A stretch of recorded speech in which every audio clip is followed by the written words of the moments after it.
bonjour, je m'appelle Blaise. Je m'appelle Anne-Céline. Bienvenue Chez le couple Gonza pour vous servir. pour vous servir. Yes, yes, yes. Nous sommes de retour avec une nouvelle vidéo et aujourd'hui nous allons parler quand même on dit un unpopular opinion, donc une opinion qui n'est pas très aimée, Pas on va très dire ça aimée, comme ça, pas très très célébrée, pas très répandue, des fois même combattue, mais on va quand même en parler parce que voilà, le but c'est que on change de mentalité. Le but c'est qu'on puisse juste accepter les principes, les lois, les principes en fait qui ne changent pas et qui nous font réussir, c'est ça le but. Yes, yes. Et voilà, on sait déjà que réussir, c'est pas les voitures, c'est pas les maisons, mais c'est faire ce pourquoi nous existons. Et on va l'aborder aujourd'hui par rapport à un domaine bien précis, qui est celui du mariage. Quelqu'un dit, mais comment ose-t-il? Combien bon, on va pas dire. C'est un Quel est leur mystère. background? Combien de temps ils sont mariés? Ils se prennent pour qui? On vous laisse tout ça. deviner. Voilà. Mais on va quand même en parler parce que c'est Yes. important que voilà, qu'on marche tout simplement selon les choses qui marchent en fait. Ouais. Et des fois, lorsque on suit trop ce qui est recommandé ou ce qui est populaire ou ce qui est rendu normal et surtout ce qui est rendu anormal. Donc, on rejette parce qu'on vient dire que mais ce n'est plus comme ça. Ça date, c'est de l'époque, tout ça. Mais on va un peu ramener ces choses parce qu'elles font partie des lois universelles qui nous font réussir. Donc, je te laisse peut-être... Oui, donc nous allons parler du vrai chef. C'est qui est le vrai chef? Ouh. C'est qui est le vrai chef? Déjà, quelqu'un en tant que chef commence à avoir des palpitations. C'est qui le vrai chef? Et je tiens juste aussi à préciser, c'est pas seulement uniquement dans le cadre du mariage. Ça peut être partout, dans l'amitié, ça peut être dans l'entreprise là où tu travailles, ça peut être partout en fait. Et le cadre, en tout cas, la pensée avec laquelle nous faisons ces vidéos, nous partageons ces témoignages et ces conseils, c'est toujours dans la pensée de Dieu en fait. De sorte que si Dieu descend maintenant dans ta vie, qu'il puisse voir que tu es dans le droit chemin en fait. Positionné. Stratégiquement. Yes. Et maintenant, je reviens sur ce que tu disais par rapport à ce qui est populaire, ainsi de suite. Jésus avertit, il dit, il y a deux chemins. Il y a le chemin large, il y a le chemin étroit. Le chemin large, il y a beaucoup qui passent par là. Mais il n'y a pas la vie, malheureusement, dans le chemin large. Mais le chemin étroit, c'est ce chemin-là qui va justement donner la vie. Mais peu sont ceux qui empruntent ce chemin. Donc nous allons parler du chef selon la pensée de Dieu, pas selon la pensée des 2025. hommes. 2025. Donc avant de commencer, on va juste reprendre ce que la Bible dit. Un jour, les disciples de Jésus, ils étaient en tumulte, ils étaient en dispute entre eux. Il y avait deux d'entre eux, donc les fils des Zébédée, Jean et Jacques, ont utilisé leur maman pour demander pour que leur maman aille demander à Jésus de les préparer ou encore de les octroyer une position stratégique, une position de pouvoir dans le royaume de Jésus. Et les autres, ils étaient scandalisés. Et voilà, ça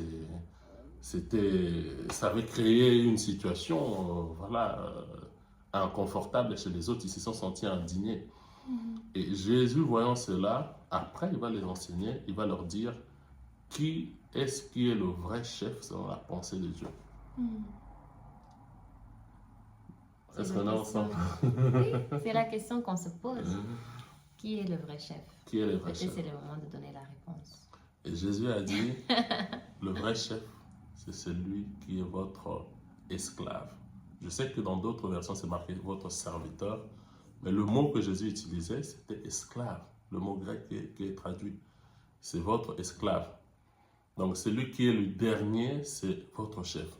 Maintenant, comment cela s'applique à nos mariages, par exemple? Mhm. Comment cela s'applique à nos mariages? Je ne sais pas si toi, Oui, oui. La notion déjà qui me monte à cœur, c'est la notion du service. Parce qu'on a appris à... Même, tu as parlé de plusieurs types de relations, des amitiés, des relations professionnelles. Très souvent, on s'engage dans certaines relations par intérêt. Même lorsqu'on donne des critères, des fois on parle avec des jeunes filles qui veulent se marier, on dit ah oui je cherche quelqu'un qui fait 1 mètre je ne sais plus combien, qui a telle complexion, qui est comme ça, il est comme ça, il a étudié comme ci, comme ça. Donc en fait on cherche par rapport à ce que cette personne peut nous apporter. Alors que donc la notion du service ou le service dans les relations nous emmène à réfléchir ou à méditer sur ce que nous, on peut apporter à l'autre. Et lorsque on se positionne, parce que c'est toujours une question de position, on l'a déjà évoqué plusieurs fois, mais lorsqu'on se positionne comme ce serviteur, comme cet esclave, comme cette personne qui est là pour rendre service à l'autre, c'est comme Jésus, hein. Lui, il a dit, je suis pas venu pour être servi, mais je suis venu pour servir. Donc, et donner ma vie, voilà. Donc, ceux qui se positionnent comme celui qui est là pour servir l'autre, en fait, ils se gardent aussi de la déception, ils se gardent de beaucoup de choses. Des fois, nos relations se cassent, les mariages se cassent, parce qu'on est rempli d'attentes vis-à-vis de l'autre. Mais maintenant, en fait, un esclave ou un serviteur, de quoi est-ce qu'il s'attend? De la part de son maître. Il s'attend à rien, à part les ordres, il n'est pas choqué s'il est maltraité, s'il est malmené, s'il est mal nourri. En fait, ça ne le choque pas, parce que lui, la disposition de son cœur est juste de rendre service.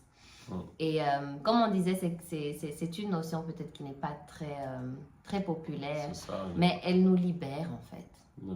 Elle nous libère parce que les attentes, ça peut sembler logique, mais très souvent, on vient...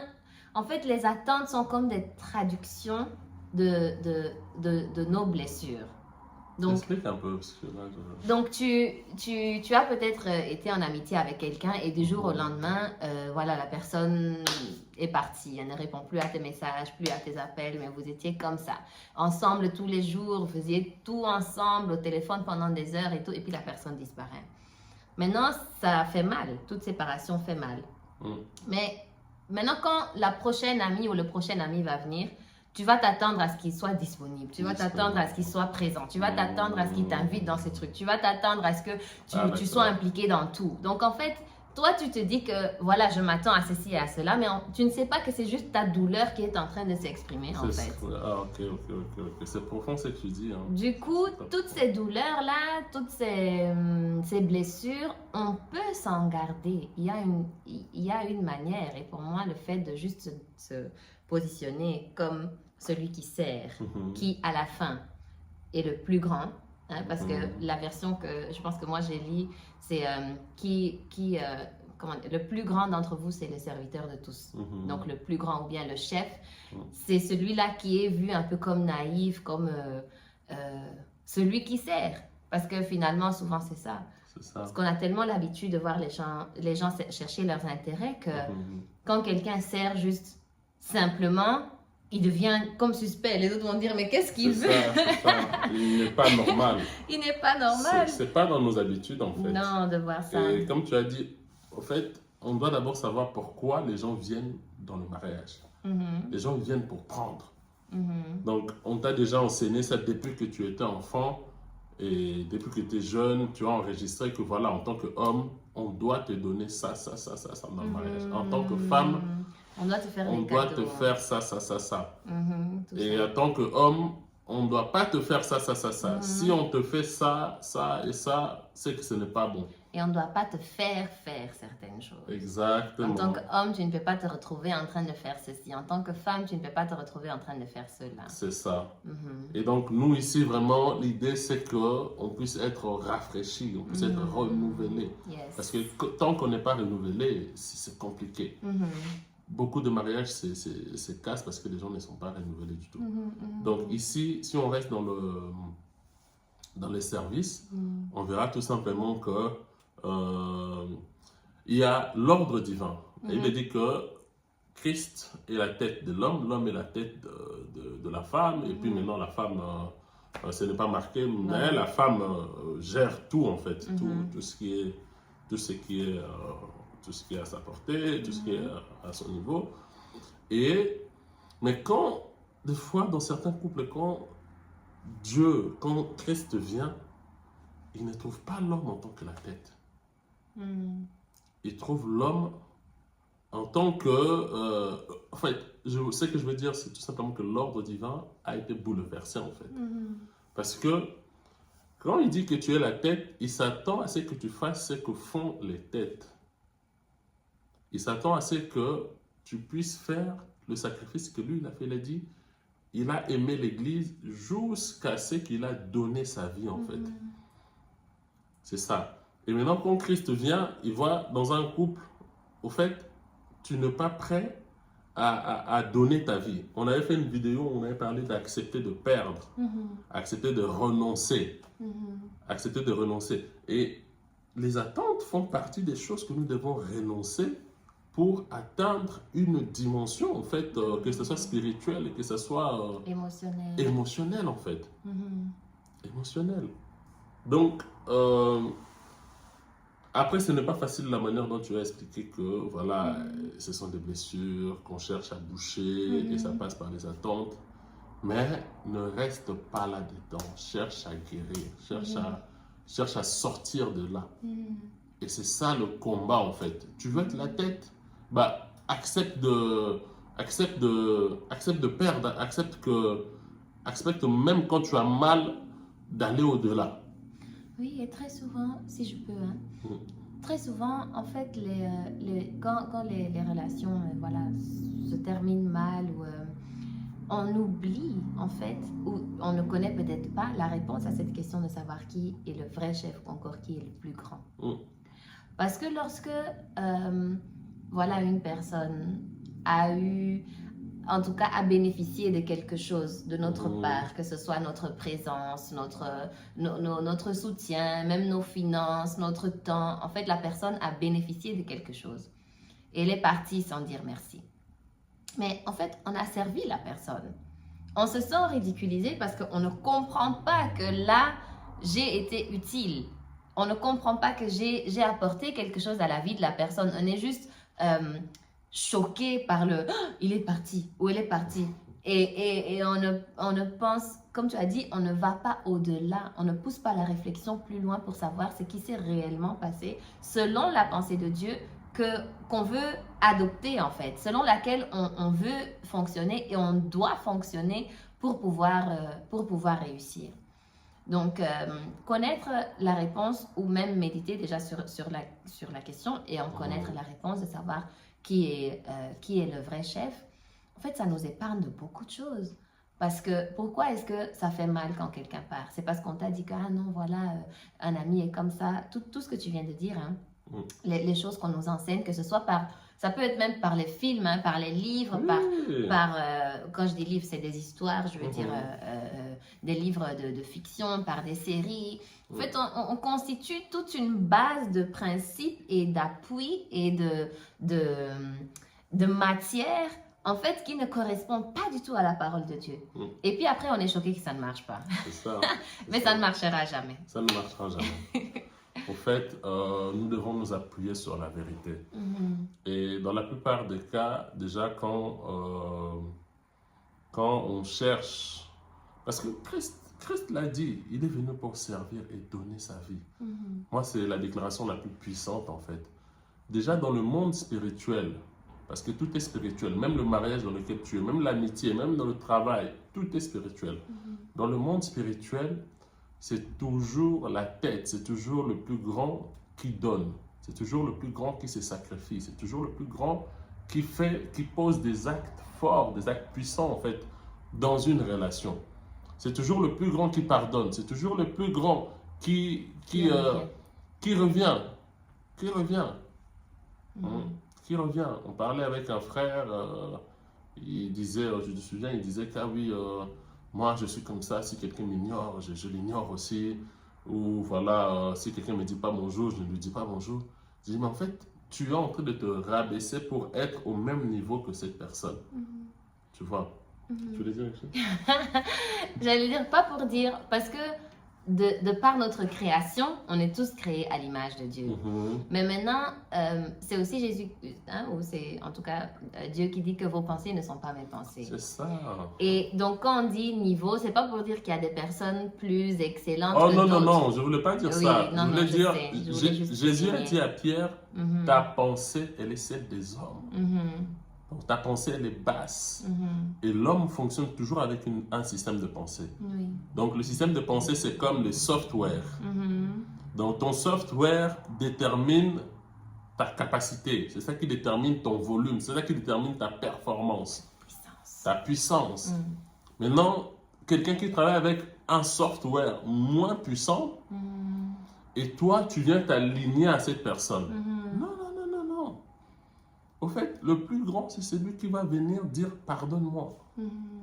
Le plus grand, c'est celui qui va venir et c'est ça, Jean 3,16, car Dieu a tant aimé le monde, il a donné tout ce qu'il avait d'unique afin de prendre quiconque.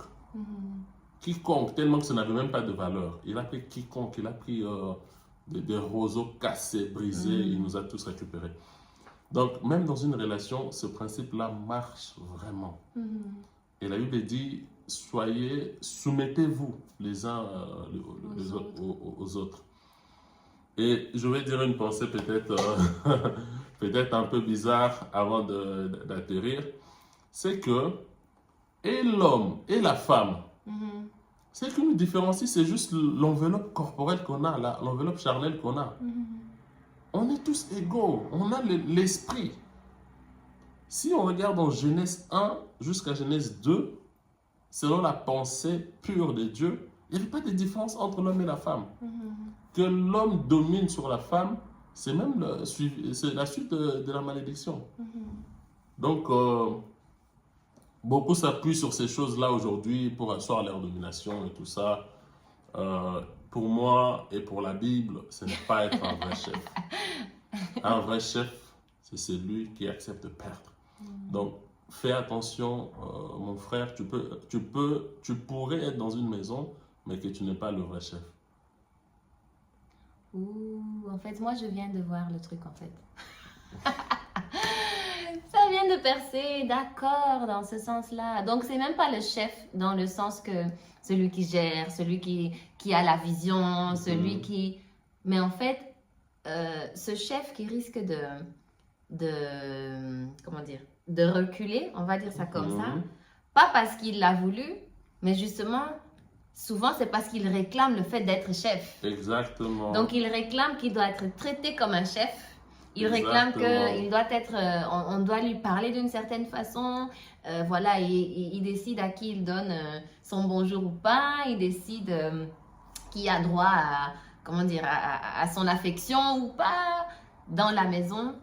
Et en fait, il arrête de servir. Il arrête de servir. Il renonce. Là, il est venu pour être servi. Pour être servi. Alors et que donc, ce n'est pas on ce lui qui a enlève été le prévu. badge de chef. Et on donne à celle qui agit comme un vrai chef. C'est ça. Dans le sens que le chef ou le plus grand d'entre vous, c'est le serviteur de tous. C'est le serviteur de tous.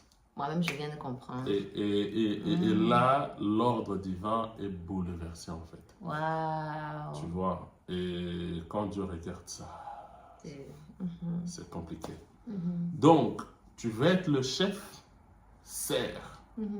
Faut servir en n'entendant rien en retour. D'ailleurs, tu veux être chef dans ta famille, sers ta famille, sers les autres. Sois l'oreille que les autres vont venir pour parler, sois la langue qui va relever les autres. Amen. Sois l'épaule que les autres vont venir pour s'appuyer. Sois humble. Sois exemplaire. Voilà, c'est très important. Et c'est là que Dieu... Parce qu'il y a quelque chose avec la chefferie, c'est que quand tu es chef, tu as la provision en tant que chef. On te donne, quand on établit un ministre, on lui donne un frais de fonctionnement. Donc Dieu te donne des frais de fonctionnement en tant que chef. Mais maintenant, si dans des familles où l'ordre divin a été bouleversé, Dieu arrive, il sait pas, les anges arrivent, ils ne savent pas ce qu'ils doivent faire en fait. Ils n'identifient pas Ils la identifient personne pas. à qui le dépôt a été destiné en fait. C'est ça. Et qu'est-ce qu'ils font? Ils retournent avec. Oui. Tu vois, Wow. c'est très important. Wow. Donc, ces enseignements, vous pouvez les approfondir. On vous avait promis la suite du livre Accepter de perdre pour mieux réussir. Tout est dans la perte. Tout est dans la perte. Quelqu'un vient de se déconnecter. Tout est dans la perte. Elle dit, mais qu'est-ce qu'il raconte? On a dit que c'est pas populaire, hein, on vous avertit. C'est ça, tout est dans la perte. Du moment où tu as accepté de perdre, c'est là que les choses commencent à se passer. Comment tu acceptes de perdre? Dieu lui-même, il a perdu Jésus pour quelque temps. Au fait, même quand tu prends une sémence, tu décides de s'aimer une graine, tu l'as perdue en fait. Tu l'as perdue. Ça va se détruire, ça va pourrir, mais après quelque temps, ça va germer. Et ça va porter beaucoup plus de fruits en fait. Donc, accepte de perdre ton orgueil, accepte de perdre le moi là que tu prônes. Accepte de, voilà. C'est très important. Donc, ce livre, c'est écrit par le pasteur Dominique Oubad. Donc, moi, j'attendais mon... Comme à la fin, à la fin de chaque vidéo, on a un livre à vous recommander. On l'a déjà abordé, mais on avait dit qu'on allait faire une suite. Et donc, je pense qu'on l'avait dit aussi, mais on le répète, c'est vraiment un livre pour les conquérants. C'est pour ceux qui décident d'être comme Dieu, en fait. Qui veulent tout déposer, tout laisser et dire qu'en tout cas, Seigneur, c'est bon. Donc, si quelqu'un est à la recherche ou est sur cette voie-là, c'est vraiment un très bon outil qui nous accompagne et qui nous enseigne tout simplement les principes à mettre en pratique pour pouvoir y arriver parce que c'est possible. C'est possible. C'est encore possible. Et tu as parlé de la provision. Oui. Dieu a pourvu en enseignement, en connaissance, en révélation. Amen. Donc voilà, en tout cas, merci beaucoup d'avoir été avec nous jusqu'à la fin. On sait que ça n'a pas été facile. S'il y a des questions, des témoignages, n'hésitons pas à les partager. Ou des thématiques que vous aimeriez qu'on aborde. Oui. N'hésitez pas à nous mettre dans les commentaires. Exactement. Et par la grâce de Dieu, on verra comment nous allons nous organiser. En tout cas, on est ensemble pour vous servir.